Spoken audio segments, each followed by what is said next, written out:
Yra vieta, kur medicina prasideda ne nuo ligos, o nuo žmogaus. Magdalenos klinika man yra jaukumas, atviras šiltas požiūris ir komanda kaip šeima. Žmogiškumas ir komanda. Empatija, pagarba ir komanda. Labai jauki atmosfera. Man Magdalenos klinika tai visapusiškas rūpestis žmogaus sveikata. Svarbu tiek kūnas, tiek emocijos, tiek vidinė būsena. Tai Magdalenos klinikoje turime ramybę, turime tylą, turime laiką, nėra tos skubos.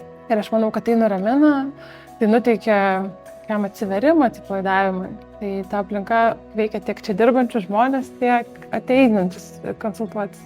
Kad pacientas pas mus yra ne dar vienas ligos atvejis, o žmogus, kuris ateina su savo klausimais, su rūpesčiu, su baime, norėdamas saugumo. Ir mūsų komanda, kurioje mūsų yra labai daug, mes visi pasiruošę tą suteikti. Magdalenos klinika man yra dėmesys, laikas žmogui. Tai asmeninis dėmesys pacientui. Čia kiekvienas žmogus yra matomas kaip asmeninė situacija. Magdalenos klinika yra išskirtinė, nes joje svarbiausias visuomet yra žmogus.